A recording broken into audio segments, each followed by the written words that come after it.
ہم غریبوں کے آقا پہ بے حد درود۔ الحمد للہ رب العالمین والصلاة والسلام علی سید الانبیاء والمرسلین وعلی آلہ واصحابہ اجمعین۔ بسم اللہ الرحمن الرحیم۔ پچھلے لیکچر میں ہم نے دیکھا تھا کہ رسول اللہ صلی اللہ علیہ وسلم نے تیر اندازوں کو فتح و شکست ہر حال میں اپنی پہاڑی پر ڈٹے رہنے کی کتنی سخت تاکید فرمائی تھی، لیکن ان سارے تاکیدی احکامات کے باوجود جب انہوں نے دیکھا کہ مسلمان دشمن کا مال غنیمت لوٹ رہے ہیں تو ان پر حب دنیا کا کچھ اثر غالب آ گیا۔ چنانچہ بعض نے بعض سے کہا کہ تمہارے ساتھی جیت گئے، اب کس بات کا انتظار ہے؟ اس آواز کے اٹھتے ہی ان کے کمانڈر حضرت عبداللہ بن جبیر رضی اللہ عنہ نے انہیں رسول اللہ صلی اللہ علیہ وسلم کے احکامات یاد دلائے اور فرمایا کہ تم لوگ بھول گئے کہ رسول اللہ صلی اللہ علیہ وسلم نے تمہیں کیا حکم دیا تھا؟ لیکن ان کی غالب اکثریت نے اس یاد دہانی پر کان نہ دھرا اور کہنے لگے، خدا کی قسم ہم بھی لوگوں کے پاس ضرور جائیں گے اور کچھ مال غنیمت ضرور حاصل کریں گے۔ اس کے بعد 40 تیر اندازوں نے اپنے مورچے چھوڑ دیے اور مال غنیمت سمیٹنے کے لیے عام لشکر میں جا شامل ہوئے۔ اس طرح مسلمانوں کی پشت خالی ہو گئی اور وہاں صرف حضرت عبداللہ بن جبیر اور ان کے 9 ساتھی باقی رہ گئے، جو اس عزم کے ساتھ اپنے مورچوں میں ڈٹے رہے کہ یا تو انہیں اجازت دی جائے گی یا وہ اپنی جان دے دیں گے۔ حضرت خالد بن ولید جو اس سے پہلے 3 بار اس مورچے کو سر کرنے کی کوشش کر چکے تھے، اس موقع سے فائدہ اٹھاتے ہوئے نہایت تیزی سے چکر کاٹ کر اسلامی لشکر کی پشت پر جا پہنچے اور چند ہی لمحوں میں حضرت عبداللہ بن جبیر اور ان کے ساتھیوں کا صفایا کر کے مسلمانوں پر پیچھے سے ٹوٹ پڑے۔ ان کے شاہ سواروں نے ایک نعرہ بلند کیا جس سے شکست کھائے ہوئے مشرکین کو اس نئی تبدیلی کا علم ہو گیا اور وہ بھی مسلمانوں پر ٹوٹ پڑے۔ ادھر قبیلہ بنو حارث کی ایک عورت نے لپک کر زمین پر پڑا ہوا مشرکین کا جھنڈا اٹھایا، پھر کیا تھا کہ بکھرے ہوئے سب مشرکین اس کے گرد سمٹنے لگے اور ایک نے دوسرے کو آواز دی، جس کے نتیجے میں وہ مسلمانوں کے خلاف اکٹھے ہو گئے اور جم کر لڑائی شروع کر دی۔ اب مسلمان آگے اور پیچھے دونوں طرف سے گھیرے میں آ چکے تھے۔ اس وقت رسول اللہ صلی اللہ علیہ وسلم صرف 9 صحابہ کی نفری کے ہمراہ پیچھے تشریف فرما تھے اور مسلمانوں کی مار دھاڑ اور مشرکین کے کھدیڑے جانے کا منظر دیکھ رہے تھے کہ آپ صلی اللہ علیہ وسلم کو ایک دم خالد بن ولید کے شاہ سوار دکھائی پڑے، اور اس کے بعد آپ صلی اللہ علیہ وسلم کے سامنے 2 ہی راستے تھے، یا تو آپ اپنے 9 رفقا سمیت تیزی سے بھاگ کر کسی محفوظ جگہ چلے جاتے اور اپنے لشکر کو جو اب نرغے میں آ ہی گیا تھا اس کی قسمت پر چھوڑ دیتے، یا اپنی جان خطرے میں ڈال کر اپنے صحابہ کو بلاتے اور ان کی ایک جماعت کو اپنے پاس جمع کر کے ایک مضبوط محاذ تشکیل دیتے اور اس کے ذریعے مشرکین کا گھیرا توڑ کر اپنے لشکر کے لیے احد کی بلندی کی طرف جانے کا راستہ بنا دے۔ آزمائش کے اس نازک ترین موقع پر رسول اللہ صلی اللہ علیہ وسلم کی ذہانت اور بے نظیر شجاعت نمایاں ہوئی، کیونکہ آپ صلی اللہ علیہ وسلم نے جان بچا کر بھاگنے کے بجائے اپنی جان خطرے میں ڈال کر صحابہ کرام کی جان بچانے کا فیصلہ کیا، اور آپ صلی اللہ علیہ وسلم نے خالد بن ولید کے شاہ سواروں کو دیکھتے ہی نہایت بلند آواز سے صحابہ کرام کو پکارا، حالانکہ آپ جانتے تھے کہ یہ آواز مسلمانوں سے پہلے مشرکین تک پہنچ جائے گی، اور یہی ہوا بھی۔ چنانچہ یہ آواز سن کر مشرکین کو معلوم ہو گیا کہ آپ صلی اللہ علیہ وسلم یہیں موجود ہیں، لہٰذا ان کا ایک دستہ مسلمانوں سے پہلے آپ کے پاس پہنچ گیا اور باقی شاہ سواروں نے تیزی کے ساتھ مسلمانوں کو گھیرنا شروع کر دیا۔ اب ہم دونوں محاذوں کی تفصیلات کو الگ الگ دیکھیں گے، ایک جو مسلمانوں میں انتشار پھیلا اور ایک نبی صلی اللہ علیہ وسلم کے ارد گرد حالات کیا تھے۔ تو مسلمان جب نرغے میں آ گئے تو ایک گروہ تو بالکل ہی ہوش کھو بیٹھا اور اسے صرف اپنی جان کی پڑی تھی کہ کسی طرح میدان جنگ چھوڑ کر فرار ہو جائیں، اور اسے کچھ خبر نہ تھی کہ پیچھے کیا ہو رہا ہے۔ ان میں سے کچھ تو بھاگ کر مدینہ میں جا گھسے اور کچھ پہاڑ کے اوپر چڑھ گئے۔ ایک اور گروہ پیچھے کی طرف پلٹا تو مشرکین کے ساتھ مل گیا۔ اب دونوں لشکر آپس میں مکس ہو گئے اور ایک دوسرے کا پتہ نہیں چل سکا، اور اس کے نتیجے میں خود مسلمانوں کے ہاتھوں بعض مسلمان مارے ڈالے گئے۔ چنانچہ صحیح بخاری میں حضرت عائشہ رضی اللہ عنہا سے مروی ہے کہ احد کے روز پہلے مشرکین کو شکست فاش ہوئی، اس کے بعد ابلیس نے آواز لگائی، اللہ کے بندوں پیچھے، اور اس پر اگلی صف پلٹی اور پچھلی صف سے مل گئی، حذیفہ رضی اللہ تعالیٰ عنہ نے دیکھا کہ ان کے والد پر حملہ ہو رہا ہے۔ وہ بولے اللہ کے بندو میرے والد ہیں، لیکن خدا کی قسم لوگوں نے ان سے ہاتھ نہ روکا، یہاں تک کہ انہیں مار ہی ڈالا۔ حذیفہ رضی اللہ تعالیٰ عنہ نے کہا کہ اللہ آپ لوگوں کی مغفرت کرے۔ حضرت عروہ کا بیان ہے کہ باخدا حضرت حذیفہ میں ہمیشہ خیر کا باقی رہا، یہاں تک کہ وہ اللہ سے جا ملے۔ غرض اس گروہ کی صفوں میں سخت انتشار اور بدنظمی پیدا ہو گئی تھی۔ بہت سے لوگ حیران تھے، ان کی سمجھ میں نہیں آ رہا تھا کہ کدھر جائیں۔ اسی دوران ایک پکارنے والی کی پکار سنائی پڑی کہ محمد صلی اللہ علیہ وسلم نعوذ باللہ قتل کر دیے گئے ہیں، اور اس سے رہا سہا ہوش بھی گیا۔ اکثر لوگوں کے حوصلے ٹوٹ گئے اور بعض نے لڑائی سے ہاتھ روک لیا اور شکست کھا کر اور بہت ہی مایوس ہو کر ہتھیار پھینک دیے۔ کچھ اور لوگوں نے سوچا کہ راس المنافقین عبداللہ بن ابی سے مل کر کہا جائے کہ وہ ابو سفیان سے ان کے لیے امان طلب کرے۔ چند لمحے بعد ان لوگوں کے پاس سے حضرت انس رضی اللہ عنہ کا گزر ہوا۔ دیکھا کہ ہاتھ پر ہاتھ دھرے پڑے ہیں، پوچھا کہ کس بات کا انتظار ہے؟ جواب دیا کہ رسول اللہ صلی اللہ علیہ وسلم قتل کر دیے گئے۔ حضرت انس نے کہا تو اب آپ کے بعد تم لوگ زندہ رہ کر کیا کرو گے؟ اٹھو اور جس چیز پر رسول اللہ صلی اللہ علیہ وسلم نے جان دی اسی پر تم بھی جان دے دو۔ اور اس کے بعد کہا کہ اے اللہ، ان لوگوں نے یعنی مسلمانوں نے جو کچھ کیا اس پر میں تیرے حضور معذرت کرتا ہوں، اور ان لوگوں نے یعنی مشرکین نے جو کچھ کیا ہے اس سے برات اختیار کرتا ہوں۔ اور یہ کہہ کر آگے بڑھ گئے۔ آگے حضرت سعد بن معاذ سے ملاقات ہوئی۔ انہوں نے دریافت کیا ابو عمر کہاں جا رہے ہو؟ حضرت انس نے جواب دیا جنت کی خوشبو کا کیا کہنا، اے سعد میں اسے احد کے پرے محسوس کر رہا ہوں۔ اس کے بعد اور آگے بڑھے اور مشرکین سے لڑتے ہوئے شہید ہو گئے۔ خاتمہ جنگ کے بعد انہیں پہچانا نہ جا سکا، حتیٰ کہ ان کی بہن نے انہیں محض انگلیوں کے پور سے پہچانا۔ اسی طرح ثابت رضی اللہ عنہ نے اپنی قوم کو پکار کر کہا کہ اگر محمد صلی اللہ علیہ وسلم قتل کر دیے گئے ہیں تو اللہ تو زندہ ہے، وہ نہیں مر سکتا، تم اپنے دین کے لیے لڑو، اللہ تمہیں فتح اور مدد دے گا۔ اس پر انصار کی ایک جماعت اٹھ پڑی اور حضرت ثابت نے ان کی مدد سے خالد بن ولید کے جو دستہ تھا اس پر حملہ کر دیا، اور لڑتے لڑتے حضرت خالد کے ہاتھوں نیزے سے شہید ہو گئے۔ انہی کی طرح ان کے رفقا نے بھی لڑتے لڑتے جام شہادت نوش کی۔ ایک مہاجر صحابی ایک انصاری صحابی کے پاس سے گزرے جو خون میں لت پت تھے۔ مہاجر نے کہا بھائی فلاں، آپ کو معلوم ہو چکا ہے کہ محمد صلی اللہ علیہ وسلم قتل کر دی گئے۔ انصاری نے کہا اگر محمد صلی اللہ علیہ وسلم قتل کر دی گئے تو وہ اللہ کا دین پہنچا چکے ہیں، اب تمہارا کام ہے کہ اس دین کی حفاظت کے لیے لڑو۔ اس طرح کی حوصلہ افزا اور ولولہ انگیز باتوں سے اسلامی فوج کے حوصلے بحال ہوئے اور ان کے ہوش و حواس اپنی جگہ میں آئے۔ چنانچہ اب انہوں نے ہتھیار ڈالنے یا عبداللہ بن ابی سے مل کر امان طلب کرنے کی بات سوچنے کے بجائے ہتھیار اٹھا لیے اور مشرکین کے سیلاب سے ٹکرا کر ان کا گھیرا توڑنے اور مرکز قیادت تک راستہ بنانے کی کوشش میں مصروف ہو گئے۔ اسی دوران یہ بھی معلوم ہو گیا کہ رسول اللہ صلی اللہ علیہ وسلم کے قتل کی خبر محض جھوٹ اور من گھڑت ہے۔ اس سے ان کی قوت اور بڑھ گئی اور ان کے حوصلوں اور ولولوں میں تازگی آ گئی۔ چنانچہ وہ ایک سخت اور خونریز جنگ کے بعد گھیرا توڑ کر نرغہ سے نکلنے اور ایک مضبوط مرکز کے گرد جمع ہونے میں کامیاب ہو گئے۔ اسلامی لشکر کا ایک تیسرا گروہ وہ تھا جسے صرف رسول اللہ صلی اللہ علیہ وسلم کی فکر تھی۔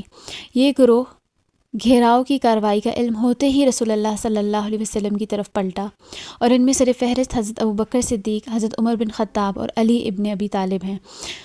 یہ لوگ مقاتلین کی صف اول میں سب سے آگے تھے، لیکن جب نبی صلی اللہ علیہ وسلم کی ذات کے لیے خطرہ پیدا ہوا تو آپ صلی اللہ علیہ وسلم کی حفاظت اور دفاع کرنے والوں میں سب سے آگے آ گئے۔ اب دیکھتے ہیں کہ رسول اللہ صلی اللہ علیہ وسلم کے گرد جو خونریز معرکہ چل رہا تھا وہاں کیا حالات تھے۔ ہم پہلے یہ بات جان چکے ہیں کہ مشرکین نے گھیراؤ کی کارروائی شروع کی تو رسول اللہ صلی اللہ علیہ وسلم کے ہمراہ صرف 9 آدمی تھے، اور جب آپ صلی اللہ علیہ وسلم نے مسلمانوں کو یہ کہہ کر پکارا کہ میری طرف آؤ، میں اللہ کا رسول ہوں، تو آپ کی آواز مشرکین نے سن لی اور آپ کو پہچان لیا، کیونکہ اس وقت وہ مسلمانوں سے بھی زیادہ آپ کے قریب تھے، اور انہوں نے جھپٹ کر آپ پر حملہ کر دیا اور کسی مسلمان کی آمد سے پہلے اپنا پورا بوجھ ڈال دیا۔ اس فوری حملے کے نتیجے میں ان مشرکین اور وہاں پر موجود 9 صحابہ کے درمیان نہایت سخت معرکہ آرائی شروع ہو گئی، جس میں محبت اور شجاعت اور جان بازی کے بڑے بڑے واقعات پیش آئے۔ صحیح مسلم میں حضرت انس رضی اللہ عنہ سے روایت ہے کہ احد کے روز رسول اللہ صلی اللہ علیہ وسلم 7 انصار اور 2 قریشی صحابہ کے ہمراہ الگ رہ گئے تھے۔ جب حملہ آور آپ صلی اللہ علیہ وسلم کے بالکل قریب پہنچ گئے تو آپ نے فرمایا، کون ہے جو انہیں ہم سے دفع کرے اور اس کے لیے جنت ہے۔ اس کے بعد ایک انصاری صحابی آگے بڑھے اور لڑتے لڑتے شہید ہو گئے، اور پھر مشرکین آپ صلی اللہ علیہ وسلم کے بالکل قریب آ گئے، اور پھر یہی ہوا۔ اس طرح باری باری 7 انصاری صحابی شہید ہو گئے۔ اس پر رسول اللہ صلی اللہ علیہ وسلم نے اپنے باقی 2 ساتھیوں یعنی قریشیوں سے فرمایا، ہم نے اپنے ساتھیوں سے انصاف نہیں کیا۔ ان 7 میں سے آخری صحابی حضرت عمارہ تھے۔ وہ لڑ رہے تھے اور لڑتے لڑتے یہاں تک کہ زخموں سے چور ہو کر گر پڑے۔ ان کے گرنے کے بعد رسول اللہ صلی اللہ علیہ وسلم کے ہمراہ صرف 2 قریشی صحابی رہ گئے تھے۔ چنانچہ صحیحین میں ابو عثمان رضی اللہ عنہ کا بیان ہے کہ جن ایام میں آپ نے مارکہ رائیاں کی، ان میں سے ایک لڑائی میں آپ صلی اللہ علیہ وسلم کے ساتھ طلحہ بن عبید اللہ اور سعد بن ابی وقاص کے سوا کوئی نہ رہ گیا تھا، اور یہ لمحہ رسول اللہ کی زندگی کے لیے نہایت ہی نازک ترین لمحہ تھا، جبکہ مشرکین کے لیے انتہائی سنہری موقع تھا۔ اور حقیقت یہ ہے کہ مشرکین نے اس موقع سے فائدہ اٹھانے میں کوئی کوتاہی نہیں کی۔ انہوں نے اپنا تابڑ توڑ حملہ نبی صلی اللہ علیہ وسلم پر مرکوز رکھا اور چاہا کہ آپ صلی اللہ علیہ وسلم کو قتل کر دیں۔ اس حملے میں عتبہ بن ابی وقاص نے آپ صلی اللہ علیہ وسلم کو پتھر مارا، جس سے آپ صلی اللہ علیہ وسلم پہلو کے بل گر گئے، اور آپ کا داہنا نچلا رباعی دانت مبارک ٹوٹ گیا، اور آپ صلی اللہ علیہ وسلم کا نچلا ہونٹ مبارک زخمی ہو گیا۔ عبداللہ بن شہاب زہری نے آگے بڑھ کر آپ کی پیشانی زخمی کر دی۔ ایک اور اڑیل سوار عبداللہ بن کما نے لپک کر آپ صلی اللہ علیہ وسلم کے کندھے پر ایسی سخت تلوار ماری کہ آپ صلی اللہ علیہ وسلم 1 مہینے سے زیادہ عرصے تک اس کی تکلیف محسوس کرتے رہے۔ البتہ آپ صلی اللہ علیہ وسلم کی جو 2 زرہیں انہوں نے پہنی تھیں وہ نہیں کٹ سکیں۔ اس کے بعد اس نے پہلے ہی کی طرح پھر ایک اور زوردار تلوار مار دی، جو آنکھ سے نیچے کی ابری ہوئی ہڈی پر لگی، اور اس کی وجہ سے خود کی 2 کڑیاں چہرے کے اندر دھس گئیں۔ خود کہتے ہیں پتھر یا لوہے کی ٹوپی جسے جنگ میں سر اور چہرے کی حفاظت کے لیے پہنا جاتا ہے۔ اور ساتھ ہی اس نے کہا کہ میں کما یعنی توڑنے والے کا بیٹا ہوں۔ رسول اللہ صلی اللہ علیہ وسلم نے چہرے سے خون پونچھتے ہوئے فرمایا، اللہ تجھے توڑ ڈالے۔ صحیح بخاری میں مروی ہے کہ آپ صلی اللہ علیہ وسلم کا رباعی دانت توڑ دیا گیا اور سر زخمی کر دیا گیا۔ اس وقت آپ صلی اللہ علیہ وسلم اپنے چہرے سے خون پونچھتے جا رہے تھے اور کہتے جا رہے تھے، وہ قوم کیسے کامیاب ہو سکتی ہے جس نے اپنے نبی کے چہرے کو زخمی کر دیا اور اس کا دانت توڑ دیا، حالانکہ وہ انہیں اللہ کی طرف دعوت دے رہا تھا۔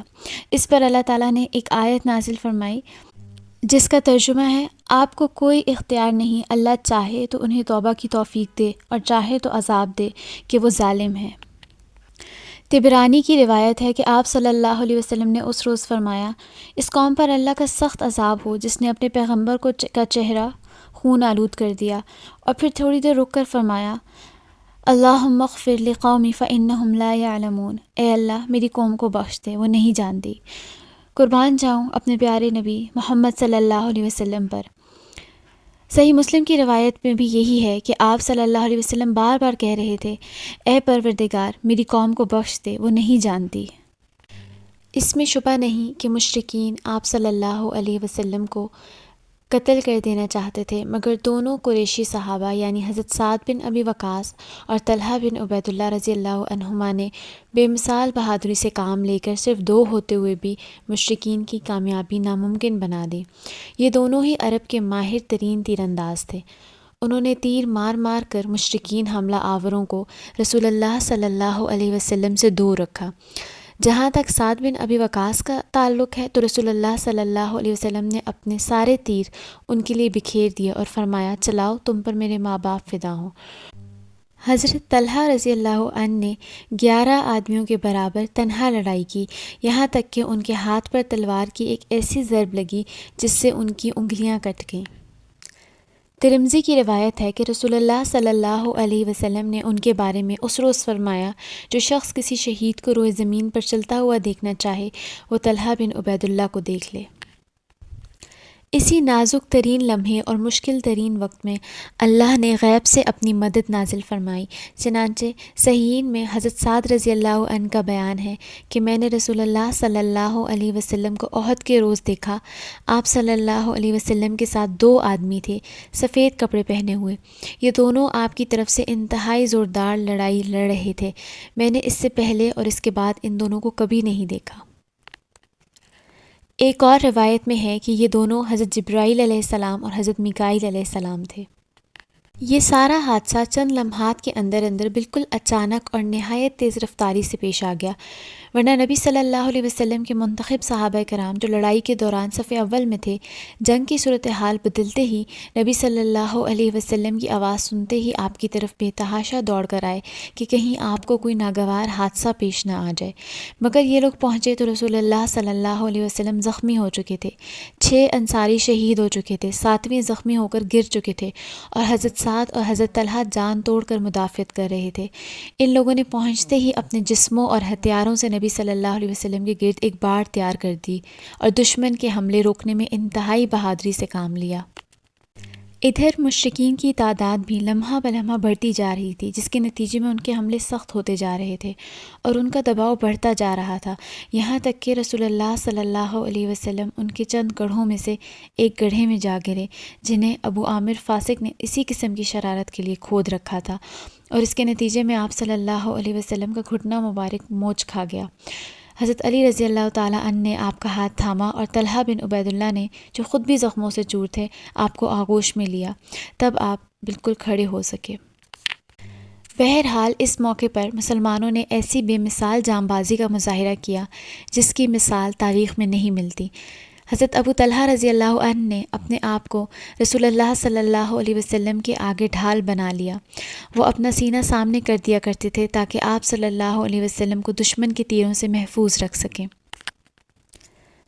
حضرت انس رضی اللہ عنہ سے بھی مروی ہے کہ حضرت ابو طلحہ رضی اللہ تعالیٰ عنہ اپنا اور نبی صلی اللہ علیہ وسلم کا ایک ہی ڈھال سے بچاؤ کر رہے تھے، اور ابو طلحہ بہت اچھے تیر انداز تھے۔ جب وہ تیر چلاتے تو نبی صلی اللہ علیہ وسلم گردن اٹھا کر دیکھتے کہ ان کا تیر کہاں گرا۔ حضرت ابو دجانہ نبی صلی اللہ علیہ وسلم کے آگے کھڑے ہو گئے اور اپنی پیٹھ کو آپ صلی اللہ علیہ وسلم کے لیے ڈھال بنا دیا۔ ان پر تیر پڑ رہے تھے لیکن وہ ہلتے نہ تھے۔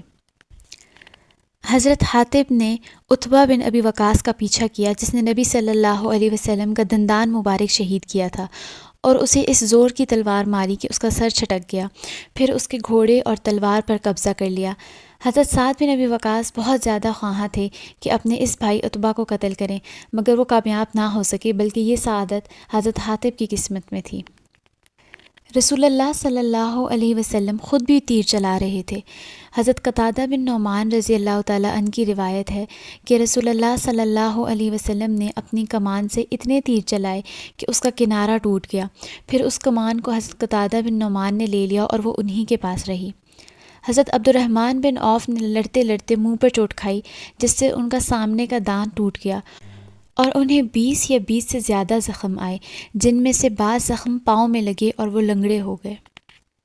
جہاں ہم ذکر کر رہے ہیں نبی صلی اللہ علیہ وسلم کے بہادر صحابہ کرام رضی اللہ تعالیٰ عنہم اجمعین کا، وہیں ایک قابل تعریف کارنامہ ایک خاتون صحابیہ حضرت عمارہ نصیبہ بنت کعب رضی اللہ عنہا نے انجام دیا۔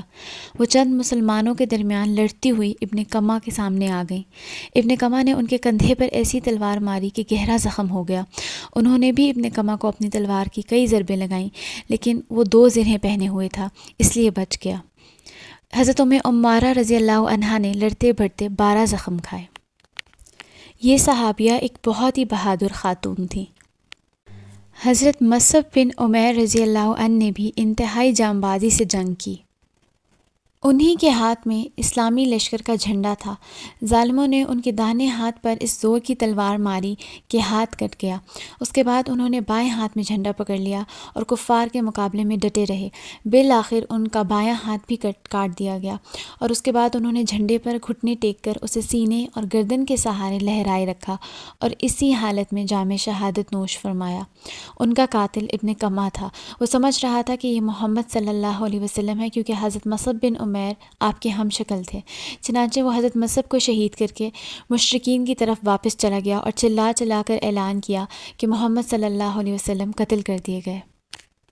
اس کے اس اعلان سے نبی صلی اللہ علیہ وسلم کی شہادت کی خبر مسلمانوں اور مشرکین دونوں میں پھیل گئی، اور یہی وہ نازک ترین لمحہ تھا جس میں رسول اللہ صلی اللہ علیہ وسلم سے الگ تھلگ گھیراؤ میں آئے ہوئے مسلمان صحابہ کرام کے حوصلے ٹوٹ گئے اور ان کے عزائم سرد پڑ گئے اور ان کی صفیں افراتفری اور بدنظمی کا شکار ہو گئیں، مگر آپ صلی اللہ علیہ وسلم کی شہادت کی یہی خبر اس حیثیت سے مفید ثابت ہوئی کہ اس کے بعد مشرکین کے پرجوش حملوں میں کمی آ گئی، کیونکہ وہ محسوس کر رہے تھے کہ ان کا آخری مقصد پورا ہو چکا۔ اس لیے بہت سے مشرکین نے حملہ بند کر کے مسلمان شہداء کی لاشوں کا مسئلہ کرنا شروع کر دیا۔ مسئلہ کہتے ہیں جب کسی کے جسم کو پوری طرح زخمی کیا جائے۔ حضرت مصعب بن عمیر رضی اللہ عنہ کی شہادت کے بعد رسول اللہ صلی اللہ علیہ وسلم نے جھنڈا حضرت علی بن ابی طالب رضی اللہ عنہ کو دیا اور انہوں نے جم کر لڑائی کی۔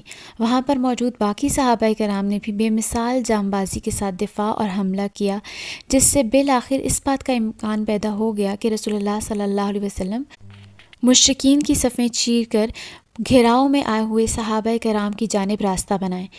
جب آپ صلی اللہ علیہ وسلم نے قدم آگے بڑھایا اور صحابہ کرام کی جانب تشریف لائے، سب سے پہلے حضرت کعب بن مالک نے آپ کو پہچانا اور خوشی سے چیخ پڑے، مسلمانوں خوش ہو جاؤ، یہ ہیں رسول اللہ صلی اللہ علیہ وسلم۔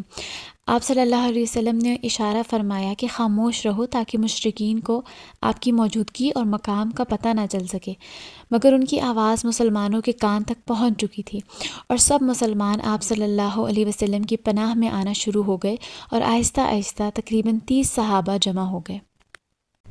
جب اتنی تعداد جمع ہو گئی تو رسول اللہ صلی اللہ علیہ وسلم نے پہاڑ کی گھاٹی یعنی کیمپ کی طرف ہٹنا شروع کیا، مگر کیونکہ اس واپسی کا معنی یہ تھا کہ مشرکین نے مسلمانوں کو گھیراؤ میں لینے کی جو کارروائی کی تھی وہ بے نتیجہ رہ جائے، اس لیے مشرکین نے اس واپسی کو ناکام بنانے کے لیے اپنے حملے جاری رکھے، مگر آپ صلی اللہ علیہ وسلم نے ان حملہ آوروں کا ہجوم چیر کر راستہ بنا ہی لیا، اور اسی اثناء میں مشرکین کا ایک اڑیل شاہ سوار عثمان بن عبداللہ یہ کہتے ہوئے رسول اللہ صلی اللہ علیہ وسلم کی جانب بڑھا کہ یا تو میں رہوں گا یا وہ رہے گا، اور ادھر رسول اللہ صلی اللہ علیہ وسلم بھی وہاں ٹھہر گئے، مگر مقابلے کی نوبت نہ آئی کیونکہ اس کا گھوڑا ایک گڑھے میں گر گیا، اور اتنے میں حضرت حارث نے اس کے پاس پہنچ کر اس کو للکارا اور اس کے پاؤں پر اس زور کی تلوار ماری کہ وہیں بٹھا دیا، پھر اس کا کام تمام کر کے اس کا ہتھیار لے لیا اور رسول اللہ صلی اللہ علیہ وسلم کی خدمت میں آ گئے۔ مگر اتنے میں مکی فوج کے ایک دوسرے سوار عبداللہ بن جابر نے پلٹ کر حضرت حارث پر حملہ کر دیا اور ان کے کندھے پر تلوار مار کر زخمی کر دیا، مگر مسلمانوں نے لپک کر انہیں اٹھا لیا، اور حضرت ابو دجانہ رضی اللہ عنہ جنہوں نے آج سرخ پٹی باندھ رکھی تھی عبداللہ بن جابر پر ٹوٹ پڑے اور اسے ایسی تلوار ماری کہ اس کا سر اڑ گیا۔ خلاصہ یہ کہ اس طرح کی جانبازی کے ساتھ یہ دستہ منظم طور سے پیچھے ہٹتا ہوا پہاڑ کی گھاٹی میں واقع کیمپ تک جا پہنچا اور باقی لشکر کے لیے بھی اس محفوظ مقام تک پہنچنے کا راستہ بنا دیا۔ جو باقی لشکر تھا وہ بھی اب آپ صلی اللہ علیہ وسلم کے پاس آ گیا، اور حضرت خالد کی فوجی عبقریت رسول اللہ صلی اللہ علیہ وسلم کی فوجی عبقریت کے سامنے ناکام ہو گئی۔ جب رسول اللہ صلی اللہ علیہ وسلم گھاٹی کے اندر اپنی قیادت گاہ میں پہنچ گئے تو مشرکین نے مسلمانوں کو زخم پہنچانے کی آخری کوشش کی۔ ابن اسحاق کا بیان ہے کہ رسول اللہ صلی اللہ علیہ وسلم گھاٹی کے اندر تشریف فرما تھے، ابو سفیان اور خالد بن ولید کی قیادت میں مشرکین کا ایک دستہ چڑھ آیا۔ رسول اللہ صلی اللہ علیہ وسلم نے دعا فرمائی کہ اے اللہ یہ ہم سے اوپر نہ جانے پائیں، پھر حضرت عمر بن خطاب اور مہاجرین کے ایک جماعت نے لڑ کر انہیں پہاڑ سے نیچے اترنے پر مجبور کر دیا۔ یہ آخری حملہ تھا جو مشرکین نے نبی صلی اللہ علیہ وسلم کے خلاف کیا تھا، کیونکہ انہیں آپ صلی اللہ علیہ وسلم کے انجام کا صحیح علم نہیں تھا، بلکہ آپ صلی اللہ علیہ وسلم کی شہادت کا تقریباً یقین تھا، اس لیے انہوں نے اپنے کیمپ کی طرف پلٹ کر مکہ واپسی کی تیاری شروع کر دی۔ کچھ مشرک مرد اور عورتوں نے مسلمان شہداء کے کان، ناک وغیرہ کاٹ لیے، پیٹ چیر دیے۔ ہند بن عتبہ نے حضرت حمزہ رضی اللہ عنہ کا کلیجہ چاک کر دیا اور منہ میں ڈال کر چبایا اور نگلنا چاہا، لیکن نگل نہ سکی تو تھوک دیا۔ خاتمہ جنگ پر کچھ مومن عورتیں میدان جہاد میں پہنچیں۔ حضرت انس رضی اللہ عنہ کا بیان ہے کہ میں نے حضرت عائشہ بنت ابی بکر اور ام سلیم کو دیکھا کہ وہ پیٹھ پر پانی کے مشکیزیں لا رہی تھیں اور زخمیوں کے منہ میں اڈیل رہی تھیں۔ حضرت عمر کا بیان ہے کہ احد کے روز حضرت ام سلیت رضی اللہ عنہا ہمارے لیے مشکیزیں بھر بھر کر لا رہی تھیں۔ جب رسول اللہ صلی اللہ علیہ وسلم نے گھاٹی کے اندر اپنی قیام گاہ میں ذرا قرار پا لیا تو حضرت علی بن ابی طالب رضی اللہ عنہ پانی بھر لائے اور رسول اللہ صلی اللہ علیہ وسلم کی خدمت میں پینے کے لیے پیش کیا۔ آپ صلی اللہ علیہ وسلم نے کچھ ناگوار بو محسوس کی، اس لیے پیا تو نہیں، البتہ اس سے چہرے کا خون دھو لیا اور سر پر بھی ڈال لیا۔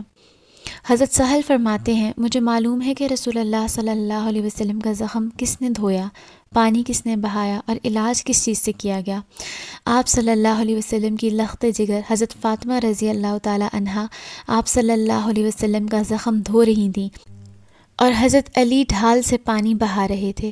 جب حضرت فاطمہ نے دیکھا کہ پانی کے سبب خون بڑھتا ہی جا رہا ہے تو چٹائی کا ایک ٹکڑا لیا اور اسے جلا کر چپکا دیا، جس سے خون رک گیا۔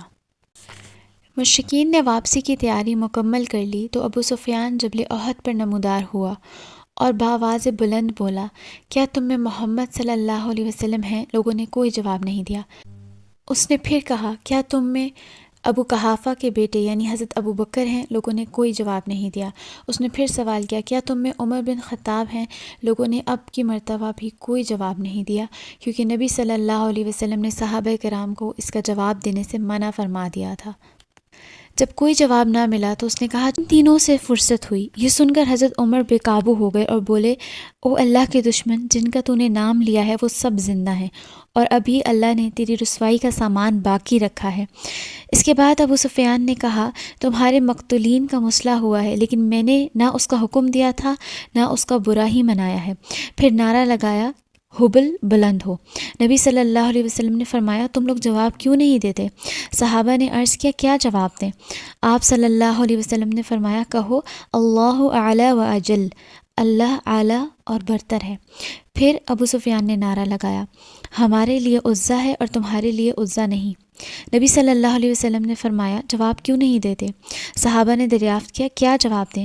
آپ صلی اللہ علیہ وسلم نے فرمایا، کہو اللہ مولانا ولا مولا لکم، اللہ ہمارا مولا ہے اور تمہارا کوئی مولا نہیں۔ اس کے بعد ابو سفیان نے کہا، کتنا اچھا کارنامہ رہا، آج کا دن جنگ بدر کے دن کا بدلہ ہے۔ حضرت عمر نے جواب میں کہا، برابر نہیں، ہمارے مقتولین جنت میں ہیں اور تمہارے مقتولین جہنم میں۔ اس کے بعد ابو سفیان نے کہا، عمر میرے قریب آؤ۔ رسول اللہ صلی اللہ علیہ وسلم نے فرمایا، جاؤ دیکھو کیا کہتا ہے۔ وہ قریب آئے تو ابو سفیان نے کہا، عمر میں خدا کا واسطہ دے کر پوچھتا ہوں، کیا ہم نے محمد صلی اللہ علیہ وسلم کو قتل کر دیا ہے؟ حضرت عمر نے کہا، نہیں، بلکہ اس وقت وہ تمہاری باتیں سن رہے ہیں۔ ابو سفیان نے کہا، تم میرے نزدیک ابن کما سے زیادہ سچے اور راست باز ہو۔ امام احمد کی روایت ہے کہ احد کے روز جب مشرکین واپس چلے گئے تو رسول اللہ صلی اللہ علیہ وسلم نے صحابہ کرام سے فرمایا، برابر ہو جاؤ، ذرا میں اپنے رب کی ثنا کروں۔ اس حکم پر صحابہ کرام نے آپ صلی اللہ علیہ وسلم کے پیچھے صفیں باندھ لیں اور آپ صلی اللہ علیہ وسلم نے یوں فرمایا، بہت ہی خوبصورت دعا ہے، اے اللہ تیرے ہی لیے ساری حمد ہے۔ اے اللہ، جس چیز کو تو کشادہ کرتے اسے کوئی تنگ نہیں کر سکتا، اور جس چیز کو تو تنگ کرتے اسے کوئی کشادہ نہیں کر سکتا۔ جس شخص کو تو گمراہ کر دے اسے کوئی ہدایت نہیں دے سکتا، اور جس شخص کو تو ہدایت دے دے اسے کوئی گمراہ نہیں کر سکتا۔ جس چیز کو تو روک دے اسے کوئی دے نہیں سکتا، اور جو چیز تو دے دے اسے کوئی روک نہیں سکتا۔ جس چیز کو تو دور کر دے اسے کوئی قریب نہیں کر سکتا، اور جس چیز کو تو قریب کر دے اسے کوئی دور نہیں کر سکتا۔ اے اللہ، ہمارے اوپر اپنی برکتیں، رحمتیں اور فضل و رزق پھیلا دے۔ اے اللہ، میں تجھ سے برقرار رہنے والی نعمت کا سوال کرتا ہوں جو نہ ٹلے اور نہ ختم ہو۔ اے اللہ، میں تجھ سے فقر کے دن مدد کا اور خوف کے دن امن کا سوال کرتا ہوں۔ اے اللہ، جو کچھ تو نے ہمیں دیا ہے اس کے شر سے اور جو کچھ نہیں دیا ہے اس کے بھی شر سے تیری پناہ چاہتا ہوں۔ اے اللہ، ہمارے نزدیک ایمان کو محبوب کر دے اور اسے ہمارے دلوں میں خوشنما بنا دے، اور کفر، فسق اور نافرمانی کو ناگوار بنا دے اور ہمیں ہدایت یافتہ لوگوں میں کر دے۔ اے اللہ ہمیں مسلمان رکھتے ہوئے وفات دے اور مسلمان ہی رکھتے ہوئے زندہ رکھ، اور رسوائی اور فتنے سے دوچار کیے بغیر صالحین میں شامل فرما۔ اے اللہ تو ان کافروں کو مار اور ان پر سختی اور عذاب کر جو تیرے پیغمبروں کو جھٹلاتے اور تیری راہ سے روکتے ہیں۔ اے اللہ ان کافروں کو بھی مار جنہیں کتاب دی گئی، یا الہ الحق۔ آمین۔ بہت ہی خوبصورت دعا ہے۔ اللہم صلی علی محمد وعلی آل محمد کما صلیت علی ابراہیم وعلی آل ابراہیم انک حمید مجید۔ اللہم بارک علی محمد وعلی آل محمد کما بارکت علی ابراہیم وعلی آل ابراہیم انک حمید مجید۔ سبحانک اللہم وبحمدک اشہد ان لا الہ الا انت استغفرک واتوب الیک۔